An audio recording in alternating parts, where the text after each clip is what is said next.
Pilgrimage to Spanish America by Everett Gill, Jr. Chapter 3. Along Caribbean Shores. In the taverns of 16th century Spain, young men listened breathlessly to the legend of El Dorado, the Gilded One, the Indian priest king who, in an impressive annual ceremony, gathered with his chiefs and people on the banks of the deep lake known as Guatavita, north of the present city of Bogota, Colombia. Rubbing his body with turpentine, he rolled in a bed of pure gold dust. Then, rising to his full height, he plunged into the dark waters while prayers were intoned and priceless gems were thrown in to placate who the Indians called gods. It was this story that fired many Spanish adventurers to endure unbelievable hardships to find the treasure of the elusive El Dorado.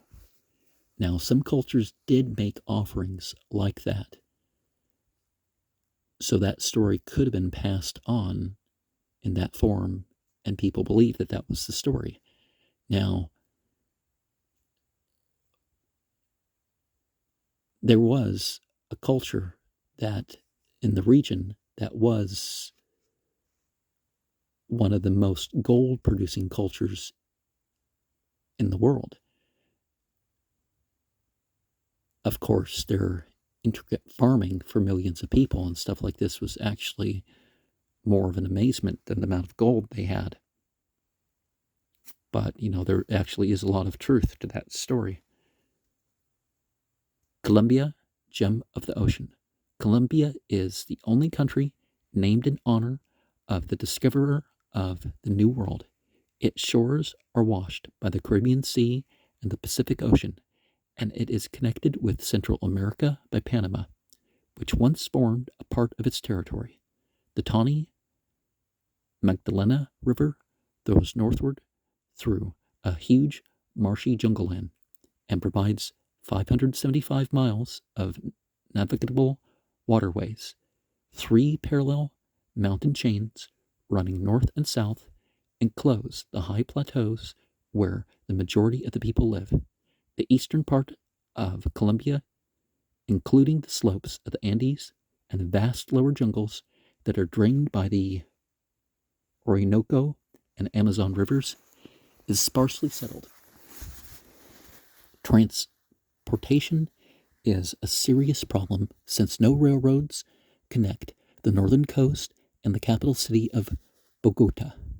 As in the days of El Dorado, Colombia is still a land of precious gems, most of the world's supply of emeralds being drawn from the heart of ancient Muso, an extinct volcano. The country is also rich in gold, platinum, coffee, oil, and cattle.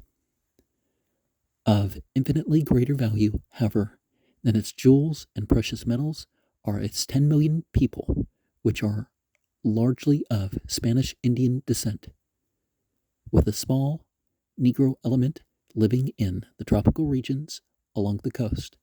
Colombians live in gleaming modern cities or in villages of thatch-roofed cottages, from high, cool Bogota to humid Buenaventura.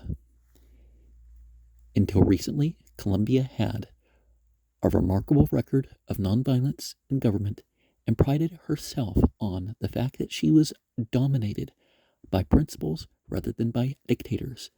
One of the first political leaders after the emancipation from Spain was Santander, who hated violence and bloodshed. Well, sometimes that's what makes the best generals or policemen or something, is that they don't like to do this, but they realize it's necessary in the cases that it's done. Or, well, when that's the case. In the past, Colombia has led in the arts of peace, nurturing many noted scientists, philosophers, and poets. It therefore came as a shock to the world when this record was broken in the violent uprising of 1948, while the Inter-American Conference was in session in Bogota. Whole blocks of the capital were dynamited, and hundreds of people were killed. The victory for the Catholic conservative forces was followed by a wave of political, religious persecution in which hundreds of evangelical Christians suffered the loss of property and life. It is the conviction of many, however, that the fundamental freedoms for which Colombia has stood in the past will yet be restored. Although Southern Baptists had engaged in missionary work in Latin America since 1880, it was not until 1941 that they turned their attention to the neglected northwestern section of South America. The dramatic story of the rapid advance in this area goes back to a Roman Catholic home in New South Wales, Australia, where a young man named Henry W. Schweinsberg grew up attending Catholic parochial schools and colleges, assisting the local priest in the celebration of the Mass. After serving with the Royal Australian Naval Reserve, he decided to make pharmacy his life work. But a few months after this decision, an overwhelming experience changed the entire direction of his life. Hear him tell that story. As I was walking along a street in Newcastle, Australia, one night a young man standing on a busy street corner handed me a New Testament. Handing out to the passers-by cheap, paper-covered editions of the New Testament, he seemed not to be giving them out at random, but rather be selecting the ones who were to be recipients. As I came along, he handed me one with the injunction, "Take this home and read it." I have never known who that young man was. I do not expect ever to find him until, in glory, I have the privilege of thanking him for that day's work.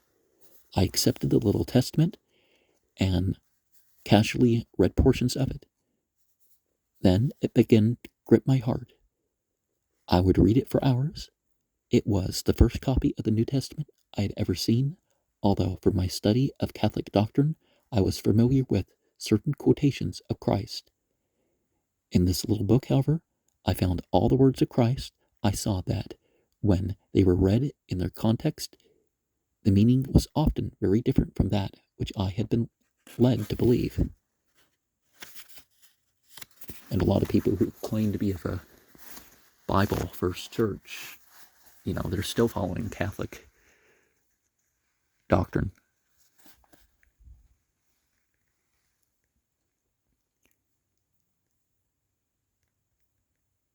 And a lot of people will say, well, Matthew 7:21 to 23, you can't take that stuff literally. It's like, what? I thought that was the whole point. If you can't take the teachings literally,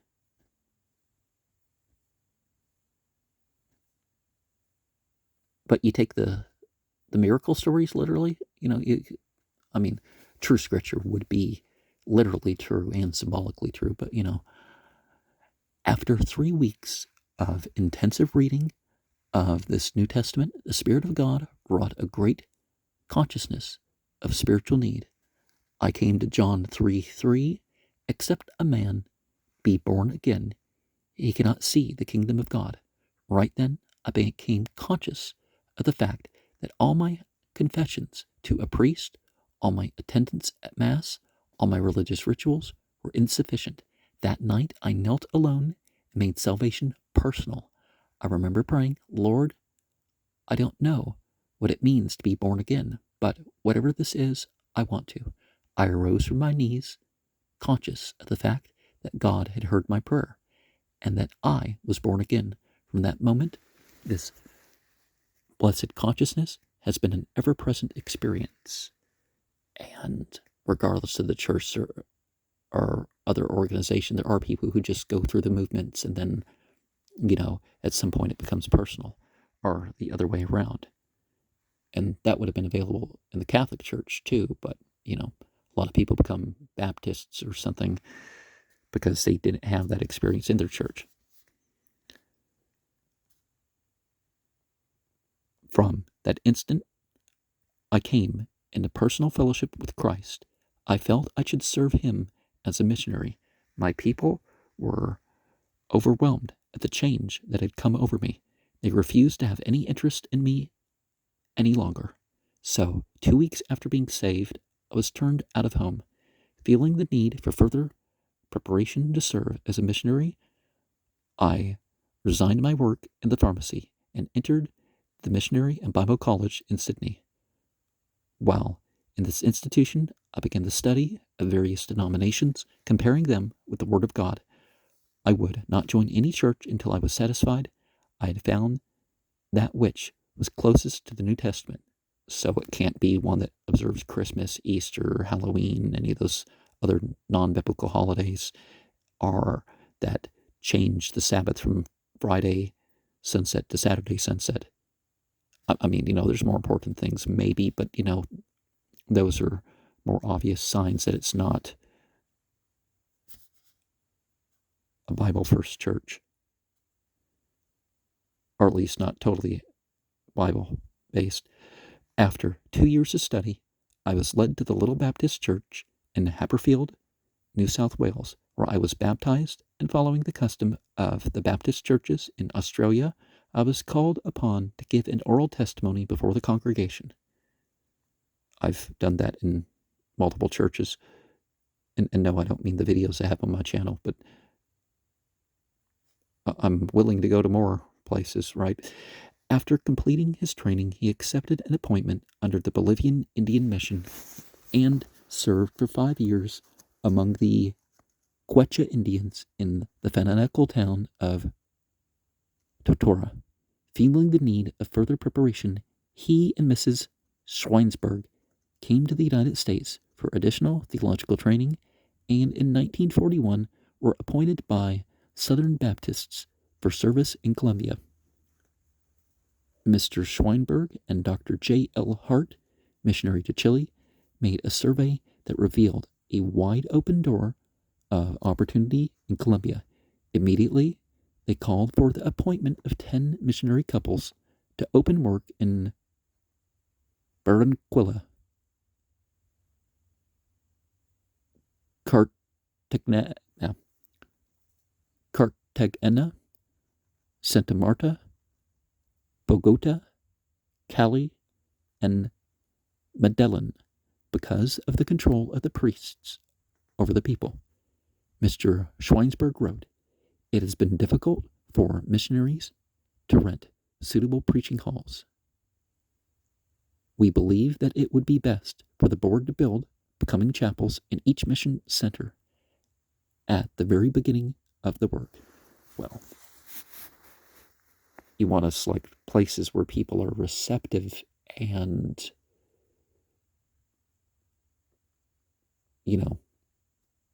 the work would be more fruitful rather than just buying places and hoping people will accept in the area.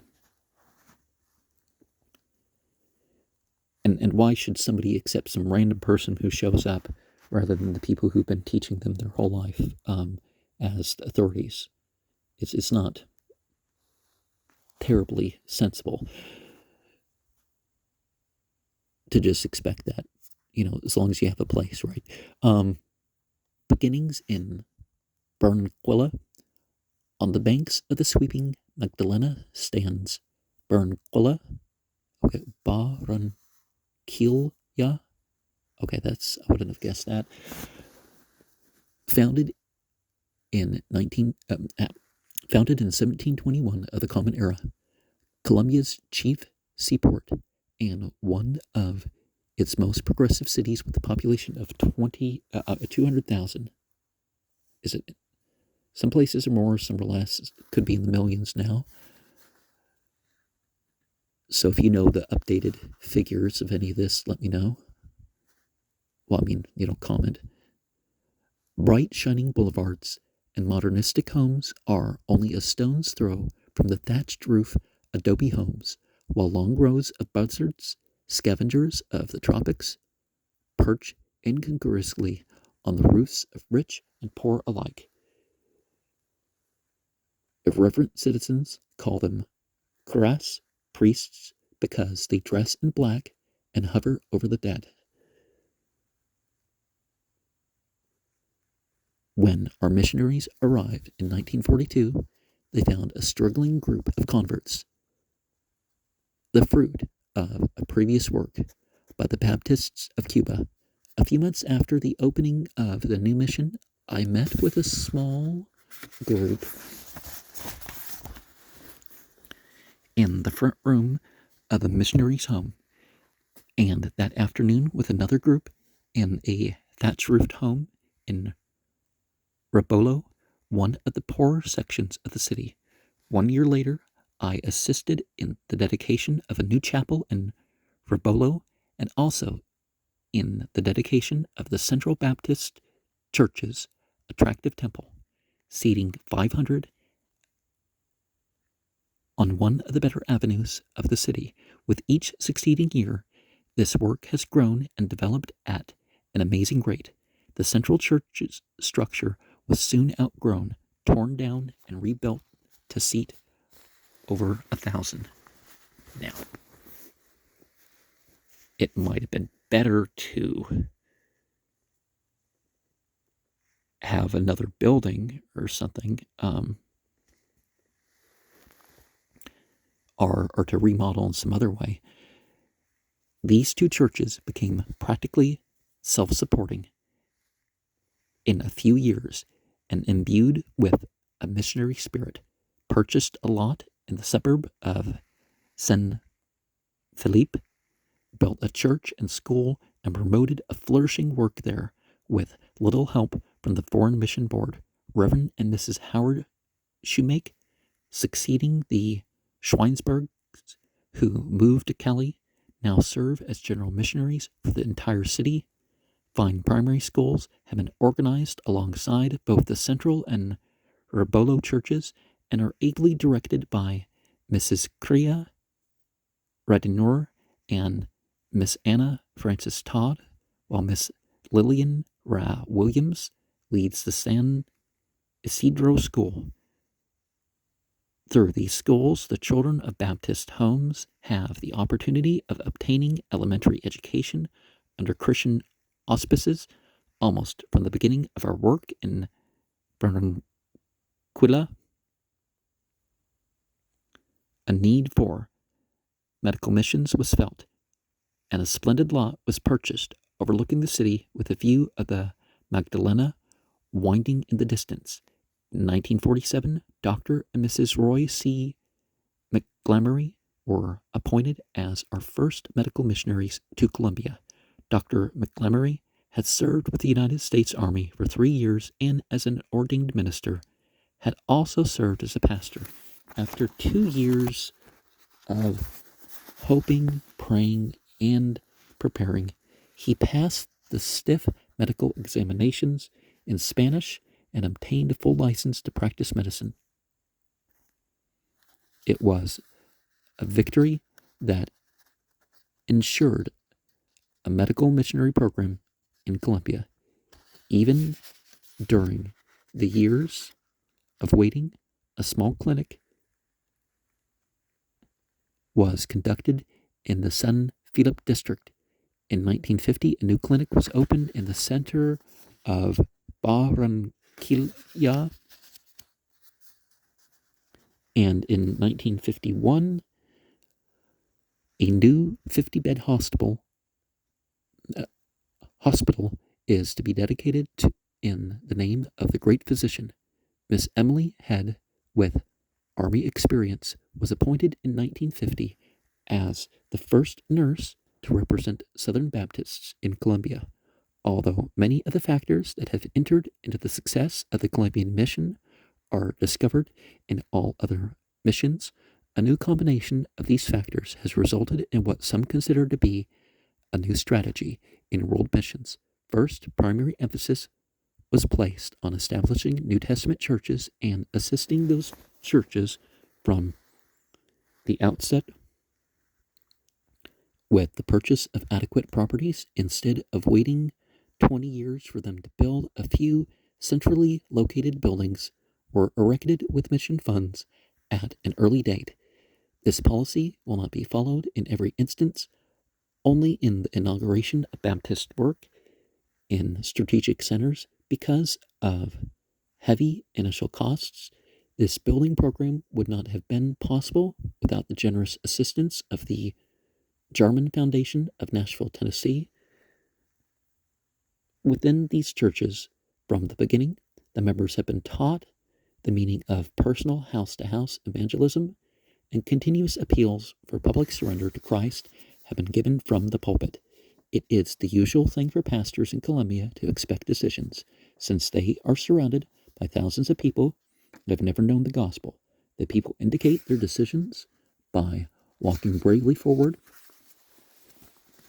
at the close of the service to declare their faith publicly as those who are not ashamed of the gospel.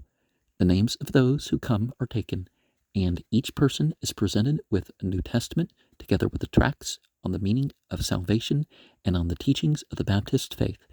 At times they gather in an after meeting for prayer and further instruction. One night each week for a period of about 4 months, a baptismal class is held for them, in which they are thoroughly indoctrinated. At the close of this period, the church questions them and hears an account of their Christian experience, a procedure similar to the examination before an ordination. Since the people have little or no evangelical Christian background, the churches of a new mission field must be very careful about accepting new members. Well, maybe they can accept new members, but they should, vet their clergy. Because honestly, people over time, but it used to be accepted a Christian, you'd have to wait a year or something to get the sacrament because, they'd want to teach you first. Like they didn't want you practicing another religion off to the side or something. But then Christianity pretty much blended in holidays and all sorts of other stuff. Even the Protestant movement. During the period of indoctrination, emphasis is placed on Christian stewardship and tithing, a tenth of your earnings before taxes, so that members grow up in the newfound faith knowing nothing else. Appeals are made to their national pride for the churches to support themselves as soon as possible and not to depend on foreigners. Where a missionary serves as a pastor, a definite amount is set aside by the church for pastoral support. Well, why can't they have a regular job? And of course, the Muslim world has picked up doing that, but the best people are the people who lead the prayer and all that without, and just have a regular job aside. That was the example and teaching of Muhammad, but this is often utilized in missionary extension work until a national pastor can be called. The church thus forms the habit of providing for its ministry, so there is no financial crisis when the missionary retires to make place for the national leader. Those churches which have received large sums for their buildings are expected to become self-supporting at an early date. They are encouraged to be missionary in spirit, and as they grow in the grace of giving, to assist in the construction of other mission churches.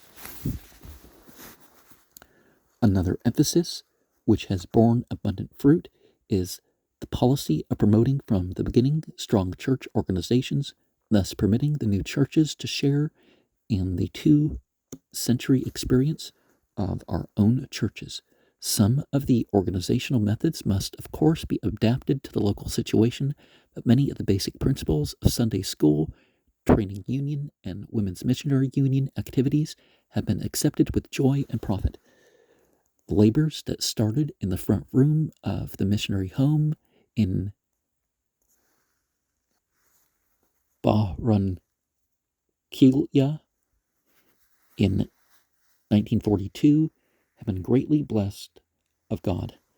And this work has expanded into 9 mission centers located in Colombia, Venezuela, Ecuador, Peru, and Peru, with a total staff of 28 missionaries. The 2,500 members of the 22 churches in the convention report hundreds of baptisms each year. Among the nationals, there are 12 ordained preachers and 20 students for the ministry. In the field of church organizations, in 1950, 30 Sunday schools had an enrollment of 3,000 pupils, and 20 training unions reported 1,200 members with 1,500 in attendance. The Women's Missionary Union and its auxiliary work, directed by Mrs. R.C. McGlambery and other women of the missionary group, has an enrollment of 1,000 members in 42 organizations. The 9 primary schools enroll 500 pupils. As we witness this growth in a brief 8-year period, we can only exclaim, "What hath God wrought?" At the close of an inspiring service in Barranquilla, 2 men came forward in response to the invitation. One of them, a Colombian traveling salesman, was visibly moved, for tears moistened his cheeks as he walked down the aisle following the worship service. The 2 were given personal instruction for almost an hour. One needed more information regarding the way of salvation, but the other was definitely under conviction. As the salesman and missionary Schweinsberg came out of the little conference room, their faces were illuminated by a heavenly light. Grasping my hand, the missionary exclaimed with emotion, "This man has found the Lord." In that statement is expressed the ultimate purpose of all our missionary labors, that men and women, boys and girls, may come to know and love the Lord.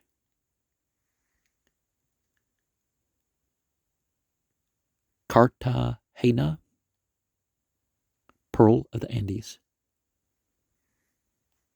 The road from Barranquilla to the coastal city of Cartagena winds for 75 miles through the strange wild country, scorching under a tropical sun or dripping under torrential rains, a land of gaunt trees and matted undergrowth, abounding in reptiles, wild deer, and even jaguars.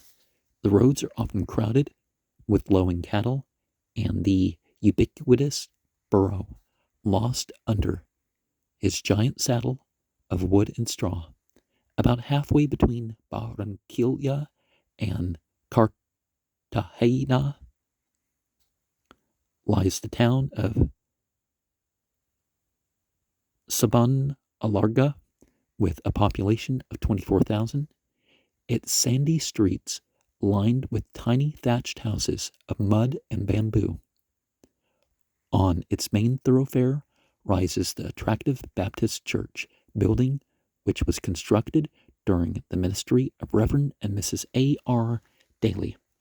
This church, now under national leadership, will become the center of evangelization for this whole area. The wife of a prominent lawyer of this community gave this glowing testimony: "All the persecution and ridicule that my former friends now bring upon me will never make me turn my back on Christ or on the church in which I have found salvation." As the visitor nears Cartagena, the first sight to greet his eyes is the popa, a promontory arising from the plain. Surmounted by the crumbling walls of an old convent, stories are whispered of nuns who, on seeing the approach of pirate ships, joined hands and plunged headlong over the cliff. Each year, a procession of men and women holding lighted candles files up the steep slopes to worship a tiny image of the Virgin. Well, with the image, right?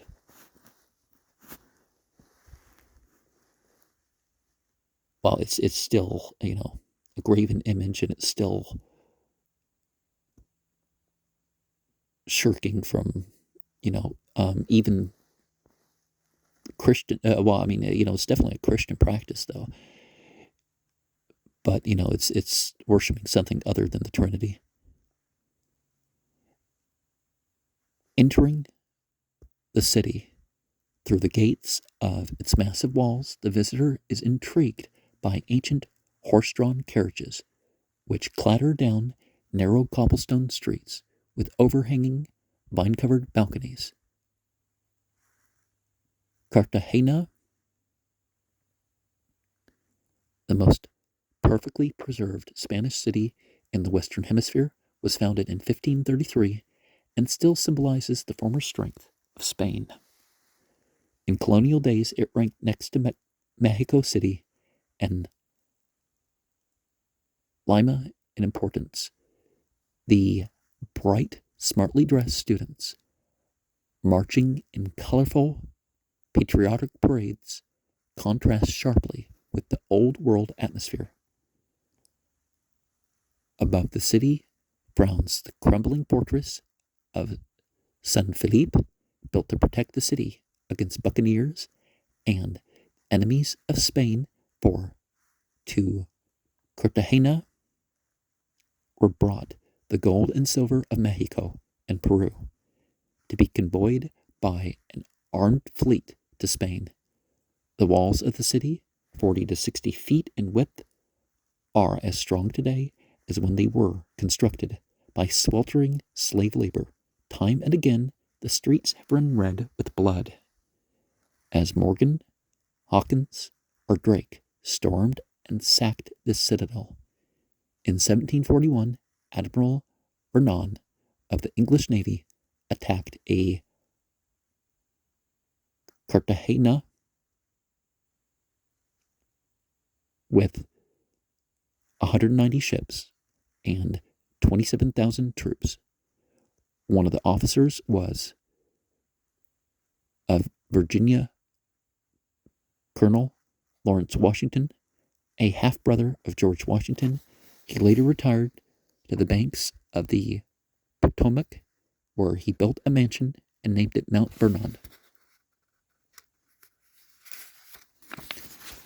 in honor of the flag under whom he had served. The bold Britishers were defeated by Cartagena's Spanish defenders and by the ravages of disease, which swept the ranks of that mighty invading force. 18,000 Englishmen were left dead or dying on the golden sands. The victory medals, arrogantly struck in advance, were never awarded. Like most Spanish colonial cities, Cartagena is intensely Catholic.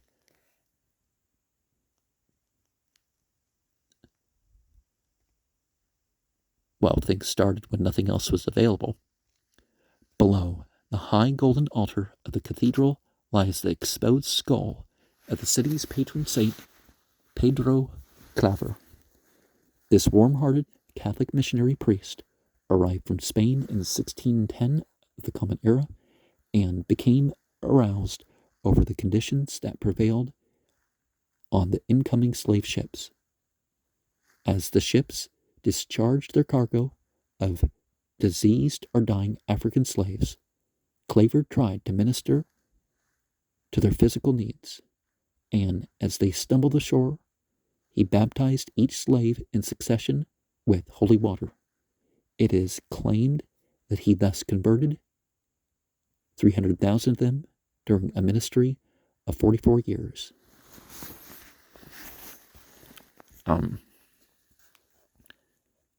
They probably didn't understand him, and as someone who was taking care of them and put some water over them, today he is revered as the patron saint of all Negro Catholic missions.